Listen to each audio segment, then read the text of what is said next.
and under me are quite many lawyers, some of them senior, more senior than me. But for administrative and leadership purposes, I will be their head or their leader at the Unity platform. And that means I'm in charge of ensuring that matters to do with the legal aspects are complied with, things like compliance with the law, things like using the law for the cause of the company or the party, and also using the law to defend the party when it appears to be in conflict with the law. I also coordinate with other departments and other law firms that are solicited or enlisted by the company or by the party to be lawyers. We could call it outsourcing. For example, you have companies, law firms that are hired by the party on retainership basis to represent the party as and when matters arise.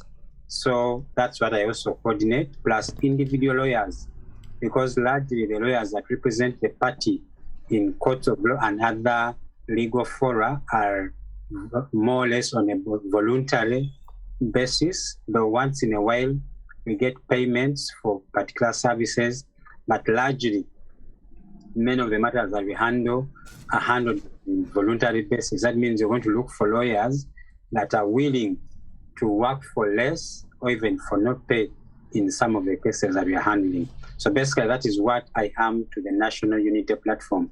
Of course, apart from being the head of the legal department, I'm also a coordinator. I'm a coordinator of Bugisu sub-region, or one of the coordinators of Bugisu sub-region, and that is the districts that's Mbale, Sironko, Manafa, Namisindwa, Bududa, and Bulambuli districts, as I am a coordinator of one of those of that area. That is a lot of accountability. That's a lot of accountability. So I'm going to assert that it requires a lot of hands on. Here in the U.S., we say a lot of every hand is on deck. So a lot of hands are working together to make all of those accountabilities actually function properly. Yeah. So our show is in part. Our show is in order to share with our friends to Uganda, our English speakers, what is happening what's going on in Uganda, what's on the ground, and how they can also get involved. And so at the end of our shows, we give basically actions for people to take so that they can actually move the conversation forward, whether they're here in the US or they're in Canada, or they're, in their respective places of domain. And so our invitation that has you be on the show, Counsel, is so as to basically give us our marching orders. Yeah. So there are a lot of things that have been happening on the ground. We're going to have conversation about them. But what is the diaspora? How does the diaspora going to respond inside of these circumstances? And also people on the ground who are basically putting their lives on the line.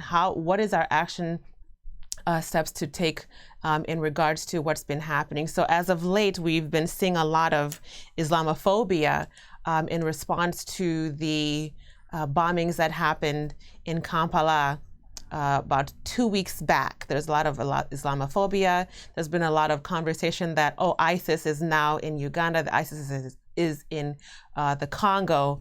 And there are a lot of, in Uganda, we have a large Islam population. We have our brothers and sisters who are in the struggle with us here in Uganda. How does NUP on the ground, how do they respond? How should they respond in the face of what's happening? Because Islamophobia is not new to the conversation whenever there's an explosion somewhere. The Islams, or the Muslims, excuse me. How do we respond appropriately and with tact and with purpose and love and with what's happening?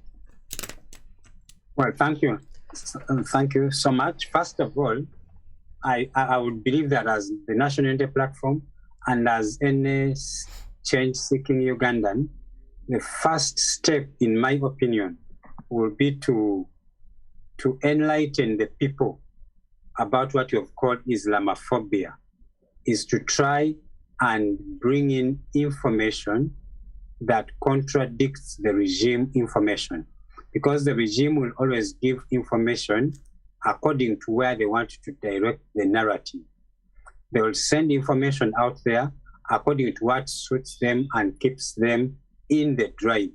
Mm-hmm. For example, information about whether the attacks were from IS or from ADF in connection with any other external forces, or ADF alone, or even within any other quarters, is information from government that we need to first of all dig into and find alternative information, if any, and then let the people know. That means the people in the diaspora need to also research. They need to find out what information do they have or can they get. Because when I begin with the people in the diaspora, I am talking about people who are exposed to social media. They are closer to information sometimes more than the people home. Because someone on the ground, the foot soldier in Uganda, is relying on what President Museveni is telling the nation when he addresses them. He doesn't know so much about the wars that are going on. He doesn't know so much about these groups, what they do, how they do their things, what they normally do when they have finished a particular mission. So he is fighting a war for change, but with very limited information. But with a person in the diaspora, yes, they may just be limited in information, but the chances are high that they can get more information. They can dig up information about ADF. They can dig up information about these other Islamic groups that have been around the continent and around the world.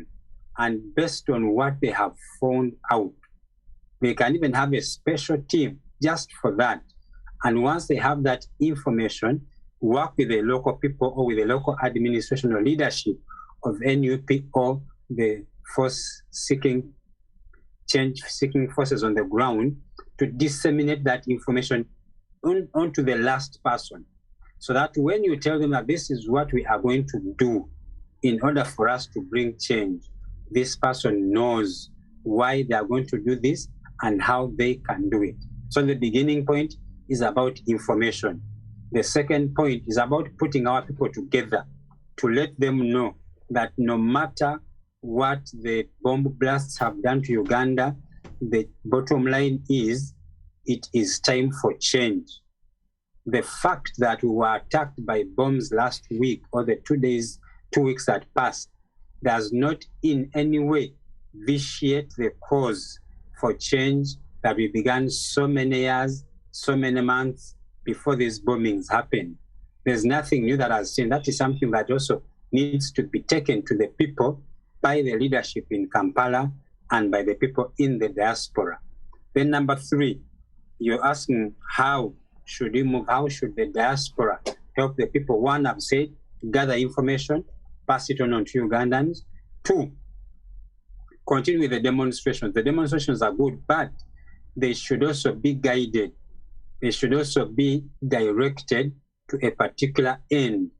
You will find that sometimes we have spontaneous demonstrations that are not guided, and at the end of the day, we become like the boy and the wolf, because I want you to call them when there is serious cause, and they also want to see the seriousness of the cause in your body language, in your demeanor, in the way you carry yourselves out, beginning with the numbers that come for the demonstrations, the message that is carried out through the demonstrations, the people that are reached out onto.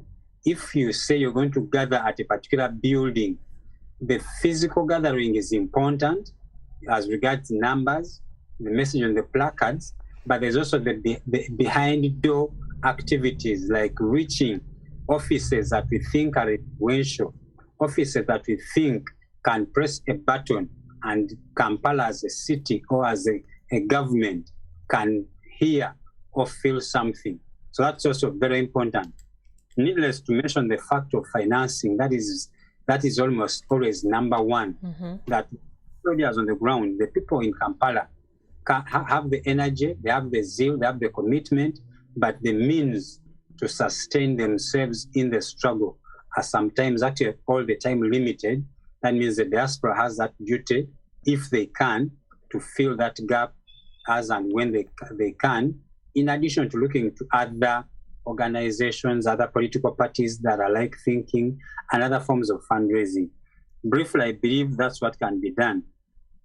The Islamophobia question should be addressed so well, because this regime has used it not only during their reign in governance, but even before. You'll realize that we have information. We know that President Museveni and his cronies, when they went to the bush, they deliberately decided to use Muslim names. They used Muslim names. Catholics, Protestants, other people of other religions deliberately used Muslim names to hide behind Islam as a tool for them to come to Kampala. For example, Caleb Akandwanaho was Salim Saleh. That is a Muslim name, but he's not a Muslim. He's Caleb Akandwanaho. You have people like Sheikh Ali. They were never Muslims, but they call themselves Muslims. You have people like Shaban Bantariza. They are never Muslims. They're not Muslims, but they call themselves Muslim names while in the bush. And the intention was to shield or hide behind the Islam faith. And so it doesn't surprise some of us when, even at this time when they're in government, they have decided to let Ugandans think that every terrorist-like activity is carried out by Muslims. So much so that you'll find them arresting a Joshua Chambade, but giving him an alias name that is Islamic. And what they normally do is that alias name now comes first, and the given name, Joshua Chambade, becomes the alias name. Because I represent these guys, I have looked at their names, I have looked at their national IDs, and the forged IDs that are put on them by the government or the regime during the so-called arrest and detention. You realize that there is a deliberate move to kind of profile Muslims in these matters. And that is to confuse, just like it is for any other government program, that it's so difficult for you to follow this government and their programs depending on what they say and what actually is on the ground. So for now, I think that will be my answer to your first question. Thank you so much, Councillor. Is there anything in our charter, in our manifesto that NUP can, really take from to how do you say, circumvent all that is happening, that's all that's going on? What is in our charter, what is in our manifesto that would support the movements of those on the ground and those also in the diaspora? Thank you so much. First and foremost, as a party, we were born in 1994, if I am correct, then reborn in 2017. That's when People Power became part of the party.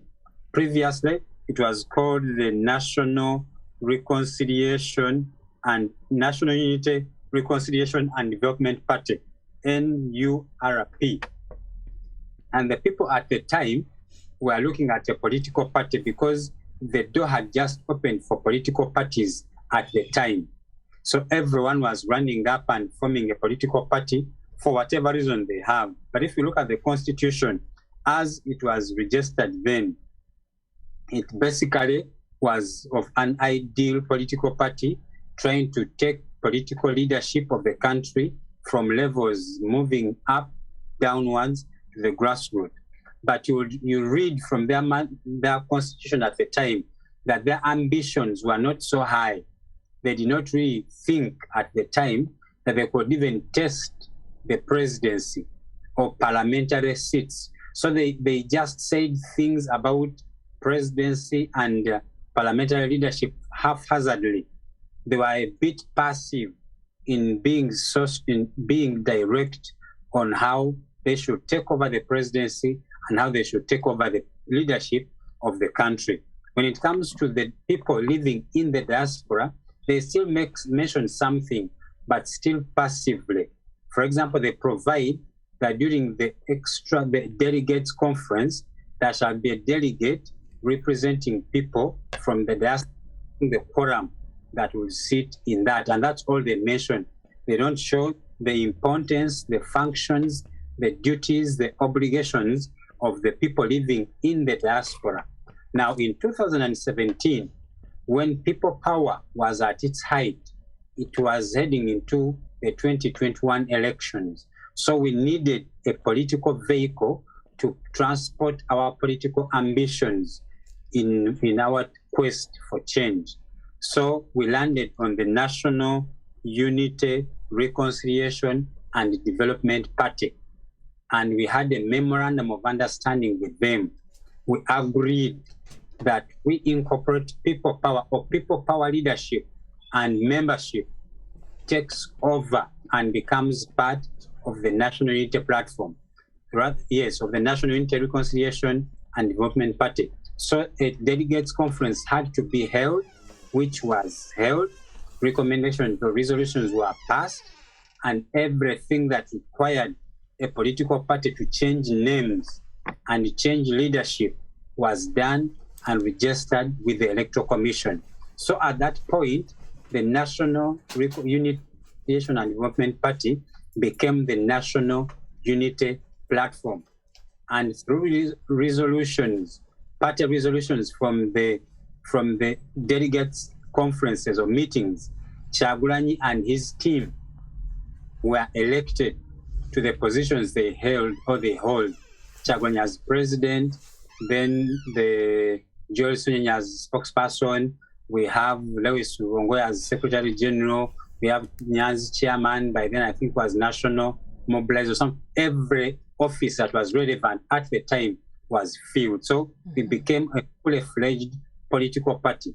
And according to People Power, which is a non-registered, which is more or less a pressure group, National Unity Platform is but a political wing, a political vehicle.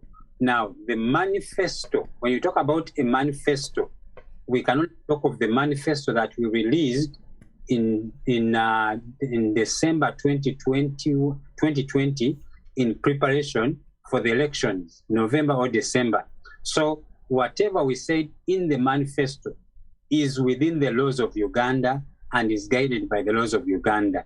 We cannot maneuver or move outside the manifesto or the constitution or the laws of Uganda, and yet some of these things have tended to the other side, or the players on the opposite side are playing outside the law. So the big question is, what do we do as the National Unity Platform? The constitution, the manifesto we rolled out, where we list our 5 feasts. We talk about good governance and democracy. We talk about education. We talk about health. We talk about involvement of people in leadership. We talk about international relations and security.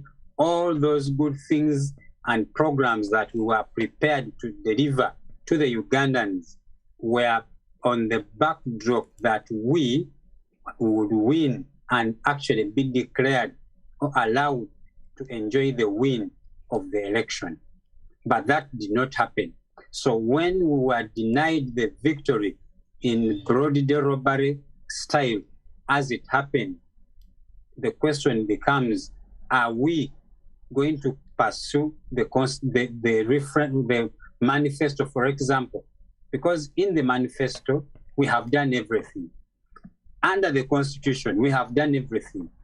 What we can do now under the Constitution is, for example, things I have mentioned, like enlightening the people, enlightening the people to rally them. If you're talking about demonstrations, we can never stop to encourage our people to demonstrate as long as it is within the law, because the law allows us to carry out peaceful demonstrations together with others unarmed. And as long as we are doing that, we are within the law. The consequences may now give us the design of how to do it. For example, to avoid the dire consequences of the junta. But the fact that we can achieve some things when we demonstrate to bring home messages, we are supposed to do that. When you talk about passing on information, disseminating information, that is lawful and that is allowed. When you talk about financial support to sustain people in the struggle, for example, if I'm on the ground and my role is merely disseminating information, I must also be comfortable financially, because you find that it's a lot of work. If I am Wameli Anthony, I'm going to handle the legal work. I am a businessman running a law firm that pays rent, it pays workers, it runs on stationery, I renew my practicing certificate, I do so many things to remain a practicing lawyer, which require money. So if I'm going to be committed to the struggle, I am going to be facilitated in one way or another. If I am not, I will pretend to offer voluntary services, or not even pretend, but actually offer the services, but to an extent. Along the way, I'll grow weary. Rent will come up on me, salaries will show up, bills will pile up, and I will either give up or even be bought. If the opportunity comes, I will become vulnerable to being taken away by the other, or at least giving up and saying, let me go back to fishing. I think Jesus is not coming back soon, like he had promised. So that is very important for us to look at those aspects. But we cannot do so much apart from the things I've highlighted with the Constitution. You realize that so much outside the law is always what they are pushing us to do, which we have decided not to do, and use the law and the little that it offers, though it is not little that it offers, to push for change so that we do not fall prey of going into illegal activity that gives them the legal mandate locally and internationally. First of all, to name us. For example, if they named us terrorists, even the people in the diaspora will be very uncomfortable working with the terrorist organization. So that's why we avoid those tendencies. But to hear voices, why don't we do ABCD? It has their consequences on how we can move and for how long we can move on. Does that manifesto include anything for the diaspora at large? Because what you shared is that the movement of NUP is built on the laws of Uganda. So for those of us who exist outside the laws of Uganda, does that manifesto have anything pertaining to those of us who are not on the ground? Yes, the manifesto does. The manifesto does, and maybe what our viewers also need to know is that beyond the manifesto and the old constitution, we have in place a constitutional review commission that is headed by Honorable Medad Lubega Segona. I don't know whether they have begun the work. I need to confirm, because we gave them the mandate to gather views, and I believe in the fullness of time they'll also come to the diaspora people to gather views, because the diaspora people know best how best to run or to be managed so that they can well support Kampala. So we have in place a Constitutional Review Commission that will consider the entire Constitution of 1994, also in light or including the people in the diaspora and their role. In our manifesto, under the head of the first five, among the first five we have security and international relations. Now, diaspora falls or has been placed under international relations, where we have a person in charge of international relations and diaspora liaison. That person sits in Kampala, and their role is to rally the diaspora to contribute towards the struggle. And number two, that we are supposed to move on to, is how do we organize the diaspora so that we maximize that potential that they do have. And one of the ways would be to find out how they best administer or manage their affairs in such a way that works for Kampala also. Because you want to have a balanced kind of arrangement whereby the way you get leadership in the diaspora is able to translate into fruits or support from the diaspora in Kampala to manage or to take the struggle to the end. So in the manifesto, the diaspora is spoken of, how it will work is spoken of, what is expected from it. For example, connecting Kampala to international agencies that are nearer to them, to international organizations, to international governments in the countries where they fall. All those are provided for in the manifesto, but not in the constitution. And we hope they'll be clearer in the amended constitution once it is in place. Thank you for that. Is that, and this is just a follow-up question, that international relations officer, because this is what I understand, the international relations officer there on the ground, is that different? Let me say, is their accountability different than the diaspora leader? Are those two different accountabilities, or are they similar? They're different. They're different. The diaspora, with its leadership, is answerable to Kampala. The diaspora liaison officer or person is just connecting Kampala to the diaspora and the diaspora to Kampala, and under the arrangement or the haphazard arrangement that we have in the first constitution. It is my belief that when we amend the constitution, that will also be a bit clearer. For example, a country will have a minister for foreign affairs sitting in Kampala, but working with all the ambassadors in the respective countries. Because once the diaspora people now become more or less our people, because for us we believe every person in the diaspora during our reign is going to be pro-government, because the government is going to be working for them. So under the embassies, under the commissions in the different countries, is how we are going to liaise.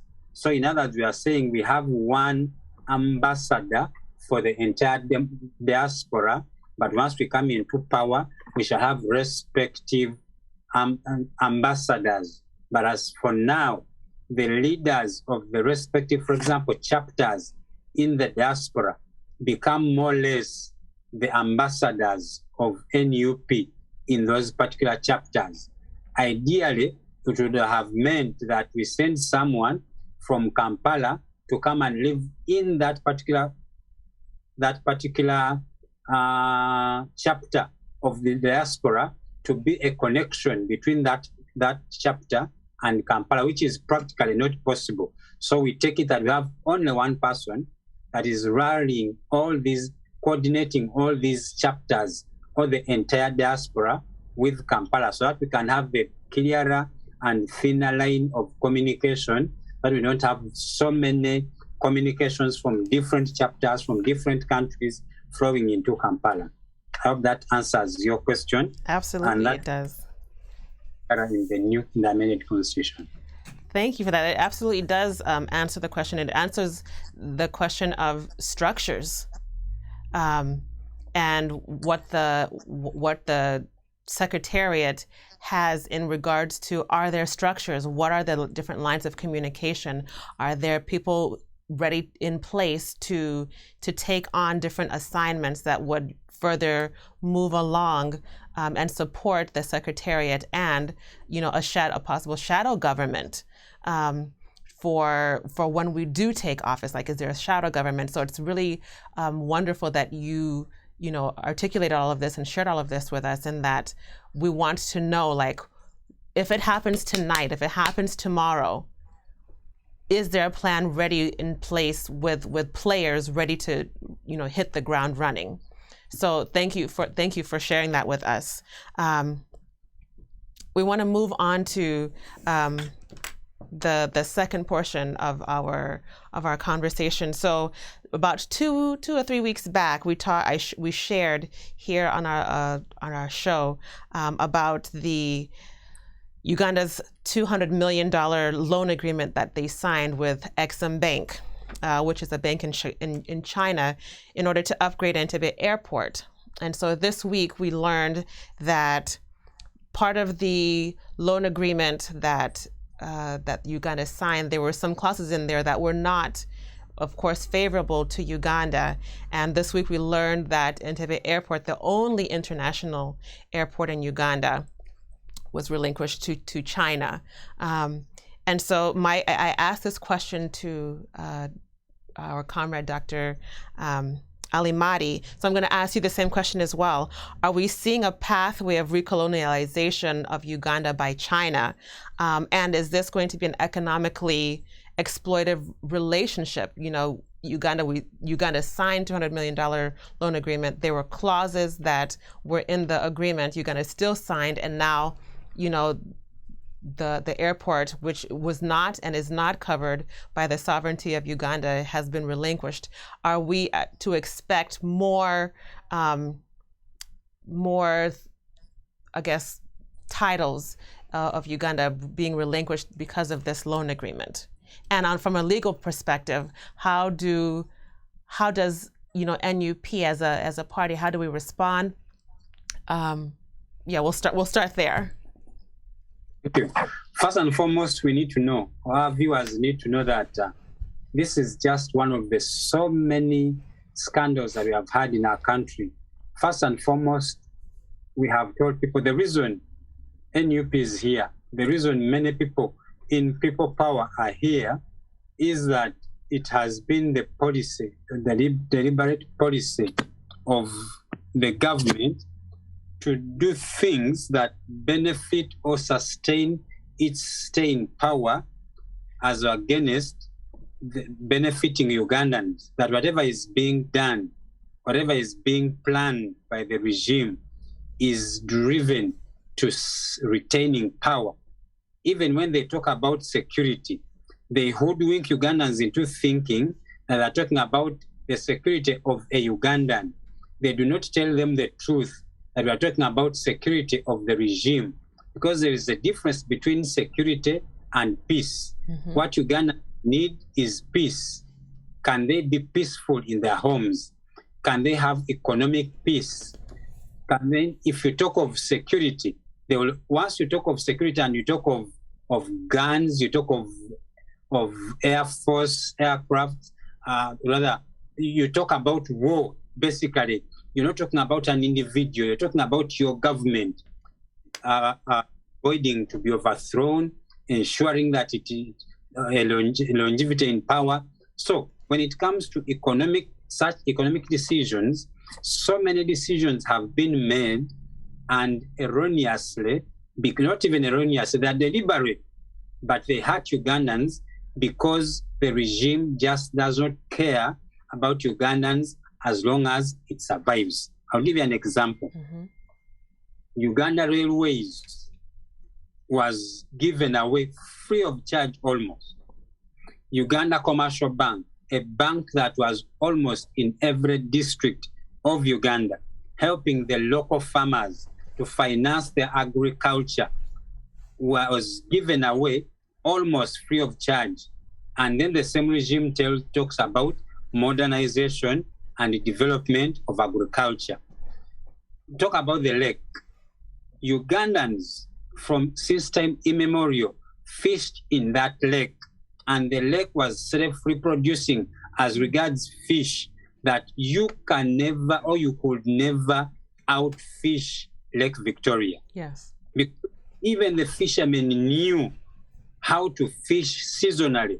They would move from one fishing area to another, because I have an opportunity to be a pastor that has a church on an island for now close to 11 years.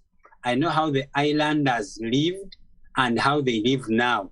I know with which brutal force the UPDF under the beach management unit treated Ugandans on the lake in the name of protecting fish. but you see trucks upon trucks waiting at the bay to transport fish to Kampala and to other fish processing factories. And you know who affords fishing processing factories? You'll find that most of them are Chinese. Let's go to sand mining in Luela. Most of the sand miners, people with concessions, people with certificates, people with permits to harvest or to harvest the sand are Chinese. Go to construction, go anywhere. So when it comes to Entebbe Airport, it is laughable that the same government says there are some clauses. I hope they're not saying that those clauses were not known to them at the time, because it will appear like it is the cry of the day, or it is a style that President Museveni will tell you that when they were signing the Wameli contracts, he was taken unawares. People misguided him. They misled him. He now regrets the contracts or the agreements that Uganda has with Wameli. Now, this is the same song that is coming up with Entebbe Airport. Mm-hmm. That means almost every deal that we have with Chinese has an issue. We always hear ministers of finance and other government spokespersons riding on the pride of being credit worthy. People, we have been making a lot of noise about over borrowing, but the card they play is that we borrow because we are credit worthy. But they forget to tell the people that every loan that you get, first of all, its effects on the economy and on the country are always long term. In other words, we have not started feeling some of the impacts or the effects of a loan borrowed by this regime. And this regime does not display the possibilities if loans went wrong, including takeovers. That Entebbe Airport could easily be taken over if the loan is not paid, because the loan is an agreement. Of course, the Chinese or the dealing between Uganda and China is an international relation. Yes. It's an international relation to an extent that Uganda could as well refuse to relinquish the airport, and China may not resort to execution the way we know it locally here. It may not resort to getting court bailiffs to throw enhance and government ministry, Entebbe, the Civil Aviation Authority, out of Entebbe Airport, but they will resort to other economic and other international sanctions, both China and the United Nations, because we are signatories and we are members of those other organizations. And then number two, we should ask ourselves, what law, according to the memorandums of understanding and the contracts that were signed, is the law applicable? Mm-hmm. It's the Ugandan law that any dispute will be resolved in the Ugandan courts, or is it the Chinese law that is applicable, or is it another law in another country? For example, we had issues with the tallow oil and heritage tallow oil, and we had to finish or settle our disputes in a court in England. So the issue is, where will the dispute between Uganda and China, in case of this loan going bad, be sorted? Will it be in Uganda? We remember, whenever it is outside Uganda, it costs Uganda more money to hire lawyers in those local areas, because Ugandan lawyers will seldom be permitted to practice in those countries. Mm-hmm. So you have hire Chinese lawyers to defend you against China if the law is going to be, if the jurisdiction according to the agreement has been made China. So if the China has a jurisdiction, you might need to go and argue your case in China. Mm-hmm. And you hire Chinese lawyers, and also need to take Ugandan lawyers to work with Chinese lawyers to plead your case. So all those intricacies are always hidden in those documents, because the regime is so untransparent that it will not put this out in the public. It will not share this. It is a regime that is fighting for its survival. It keeps its cards at its chest. No Ugandan knows exactly what is happening. Even the information we have about this Chinese loan could still be half. There could still be many more things that we have. Remember, these contracts have confidential clauses. There are some clauses that are not open to the public, so it may not even be possible for us to know those clauses. But they've been committed by our fellow Ugandans. We've been sold. So when you talk about neo-colonialism through these economic traps, you are very right. And so, because our leaders have become the agents of the neo-colonizers, we thought in 1991, when these guys went to the bush, we thought they were going to fight and return to Ugandans a country that is led by civilians, a country that is led by patriots, a country that is run with people who would make decisions that best benefit a Ugandan, a local Ugandan, whether best in Uganda or best outside Uganda. But what has transpired is that we now need to first fight our leaders to fight the colonialists. It now appears that some former colonialists are better than, or treated us better than our current brothers and sisters are treating us. That's how pathetic it is. But between me and you as Ugandans, if we went into liquidation, then it is very possible that Entebbe Airport could be taken over, and it begins with receivership.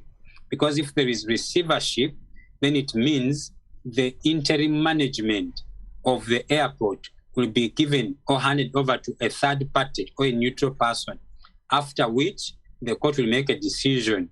What China will be looking for is to recover its debt.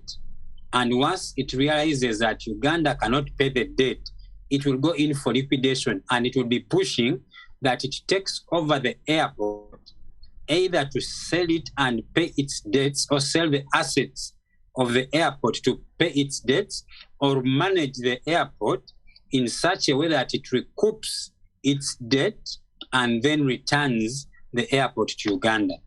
You talked about the effects of the airport being taken. Well, the fear is that the power to control in entrance and exit at Entebbe Airport will now be at the mercy of the Chinese and not the Ugandan government. That's right. But regards people returning to Uganda, they will maneuver. Unfortunately, it will be a bit longer, but you can come through Nairobi to Busia, Malaba, you could come through Kigali. If Kigali is still our friend by then, you could come, but you see the inconvenience. That's right. Because you never know. The Chinese may never be preoccupied with running an international airport. That's not their business. They may be preoccupied with some other thing, so they could change it to any other business. I don't know. I need to look at the laws of Uganda under which the contract was made and see whether an international facility like that could be so committed where the government of Uganda has no say at one particular point or control over exit and entry of Uganda at such a big point without any control. I need to look into that, but I believe, according to what they are saying in the contract, once it was committed as collateral, as security, chances that it can be taken over and lost by Uganda are very high. Wow. Thank you. As you're that last part that you're saying, I'm thinking of the embargoes that the U.S. put on Cuba over about 60 years ago, in retaliation for Cuba's, desire to not be basically the dumping ground of the U.S. And so I'm wondering, does China have the kind of power? I mean, it is a superpower, China. Does it have the kind of power to put embargoes on Uganda as the U.S. put embargoes that have yet to be lifted on Cuba? Yeah, because it has, by virtue of the agreement. If international law recognizes international dealings between countries, it should respect those dealings. It will be foolhardy and not very possible for the UN, for example, or any other collective body to turn against China and defeat its interests, yet it allowed that these countries can deal bilaterally. That you allow countries to enter into agreements Then once one country violates the agreement, you turn around and you stop this country from setting up embargoes. For me, it will be that China is free as long as it is legitimate, it has a judgment of a recognized court, it is free to enforce this agreement, and normally it's through sanctions, it's through embargoes, and that one is provided for. Otherwise, what will be the security? There must be some end pinch that China can do or press onto Uganda that forces them or forces Uganda to comply. And one of them is to, for example, place embargoes, economic and others, and otherwise. So it is much as, just like the US did, in China will also have some countries like Congo. Have won cases against us, but you sometimes realize that some countries are also in a very dire state that they dare not put any embargoes. China might also, for further extending their hands into the resources of Uganda, they may not take over Entebbe Airport, but they might use it as bait to get other resources, to go to other areas, to demand a gold field, to demand a copper field, to demand a lake or a portion of it. You see, that's how wide it can become, that they'll first get the judgment against you, you'll become vulnerable, and you'll become susceptible to sanctions and embargoes, then you'll plead. Actually, you'll get another sort of loan from them. I don't know if you understand what I'm saying. I do. And they'll put in place where you will surrender even more. And they'll come and use it and take profits. They can come and run Entebbe Airport and allow you money. They will say, yes, you are the owner. We are not going to take away the airport, but you're not getting any penny from here. And along the way, they may try to also restrict the way you interfere with the management, cut it to the basic minimum of international standard, but have the big or the lion's share. My God, that's terrifying. That's terrifying.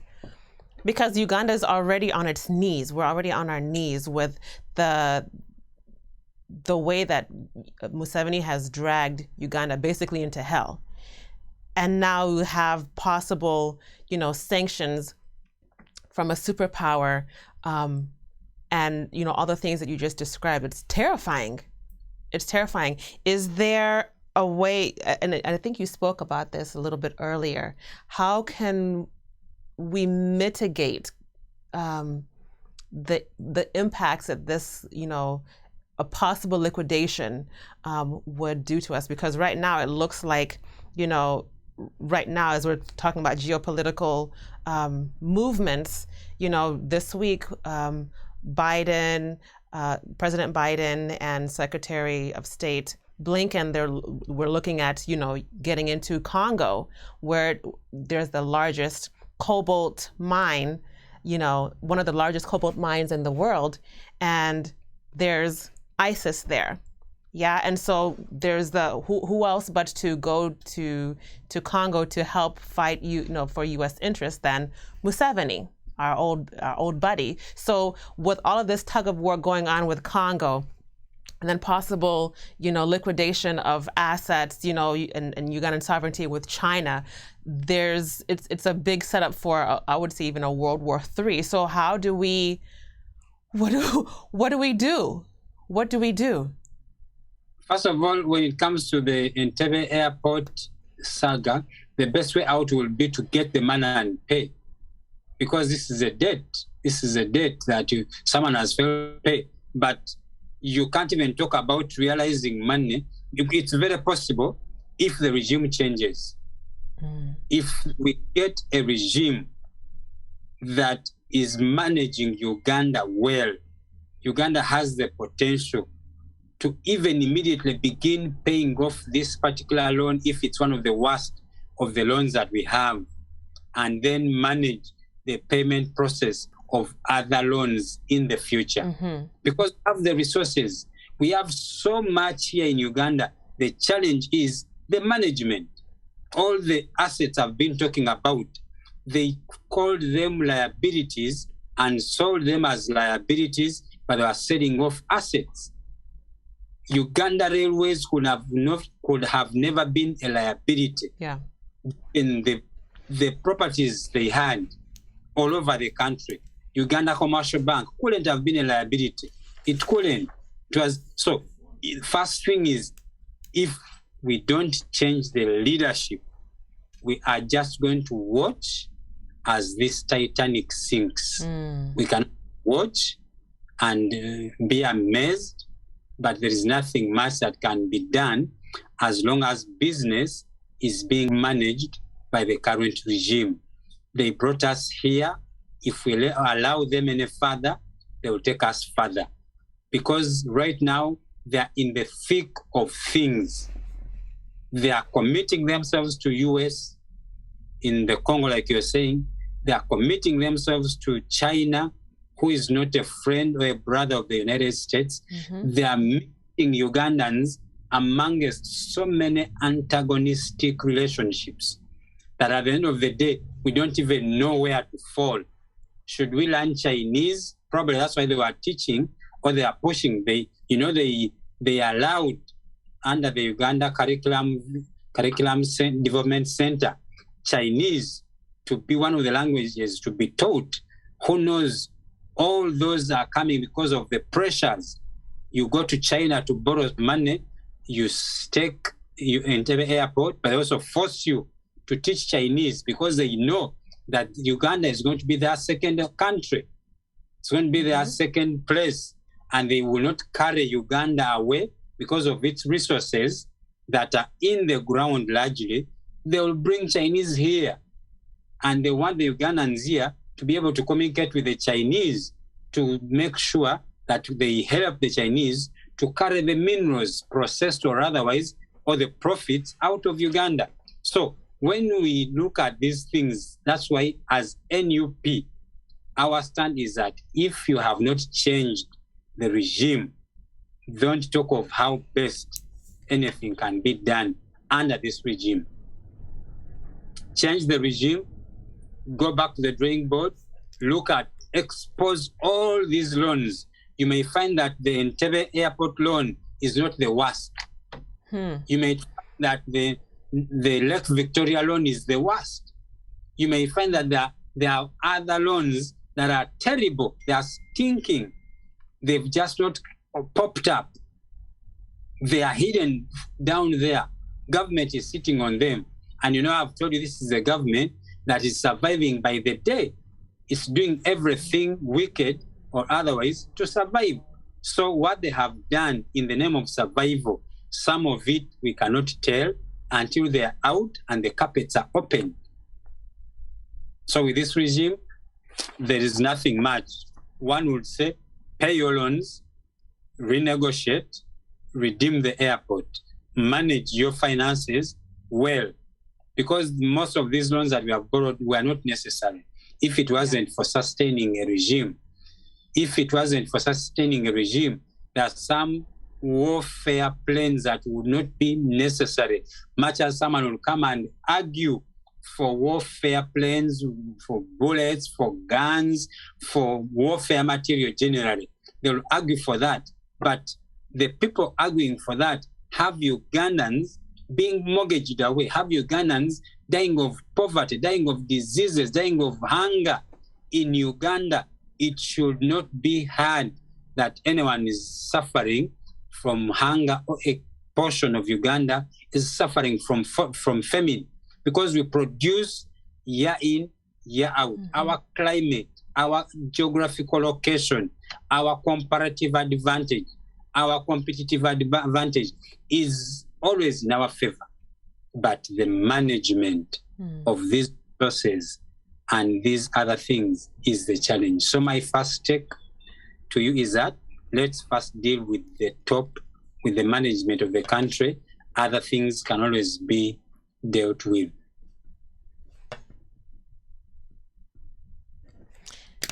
Thank you so much for that. We're coming to the end of our show, and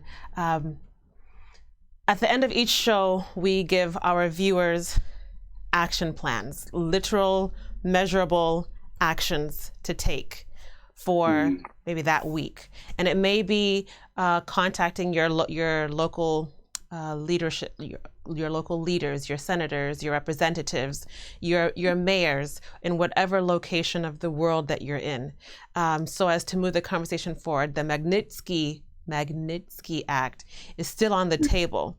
And so we're waiting for those sanctions also on Museveni and his leadership that the Magnitsky Act would put on the government of Museveni. So, Counsel Wameli, what are the action steps, literal measurable action steps that our viewers can take for the remainder of the year? We have 1 month left of this year. What action steps can our viewers take? First step is let's get together. Let's get together as the diaspora and work together for the common cause of the party. Then number 2, let's highlight but compile. You see, so these things that we have been demonstrating and making noise about sometimes have been isolated. We pick one incident, we pick another.